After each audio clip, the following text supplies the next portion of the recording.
Okay, so now the mouse on my laptop is dying. Just got through writing the whole homeless vlog for Wowser Day Who Knows, which I believe is day 13, reporting on day 12. But I am going to have to do a video log from now on because the computer is getting to be a problem.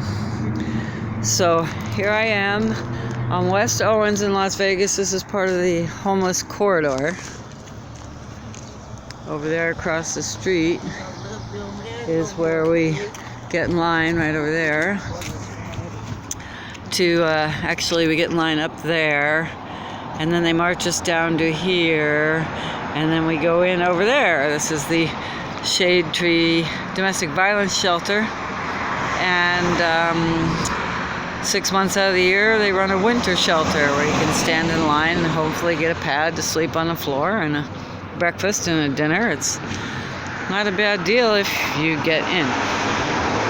So, but then they throw you out in the morning and you have to do something. So my son is at the library charging things and using the facility, and I'm here in my outdoor office. I was writing up a storm and working online until my mouse died. So, Wowzer Day 12. Let me tell you about it.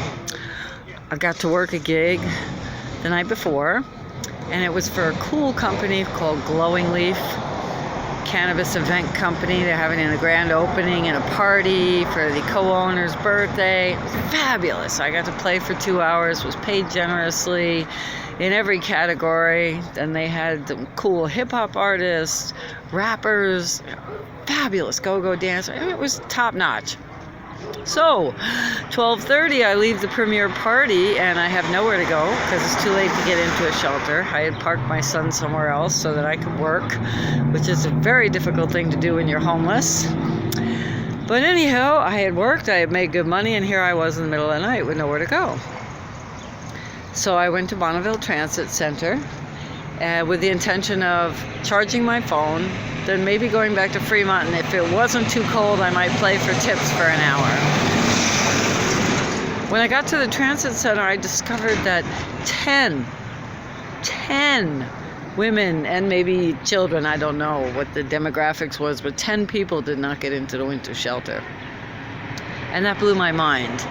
And the way I found out that is because the woman who normally bunks at the end of my little mat was standing across from me, and she told me. 3 of those women were at the transit center, and you get 1 hour to charge a phone and get warm, and then they throw you out. And they take pictures and they keep track. So we decided to spend our hour, and then I offered to take her to Denny's for coffee and order French fries where we could talk and be warm. In the course of the evening, Tamika and I made a plan where we could use her credit. She's got a job with Caesars starting March 19th, and we can get into a place because I have now some money coming in. Hopefully I can fill up this fundraiser, and then together we can get a home so that by the time she starts her new job, she actually has a place to live. And I've got a lot of great opportunities happening, and I will have a place to live, and together we can rock affordable housing instead of getting crushed at $1,000 plus per month for one little apartment. So that was wonderful.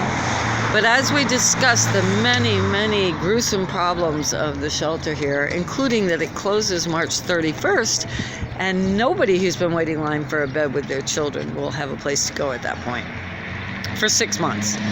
So we decided we're going to start a probably Kickstarter. I need to investigate the platforms, but a campaign to raise funds to put a dome community shelter here where you can get out of the sun or get out of the rain. There'll be a garden, a dome for some, washing facilities. And we're going to make this happen because this is the most neediest population of the homeless. Those who do not have some kind of shelter bed and literally have to sleep on a sidewalk and shit on a sidewalk and try and take everything they own and their children to a job interview. It just doesn't happen. So, The Dome City is going to happen. We're going to bring it to Las Vegas with Pacific Domes, with the funds of generous donors who care enough about this population, like the family that pulled up yesterday with a whole SUV full of sleeping bags. Oh my God, what a precious gift.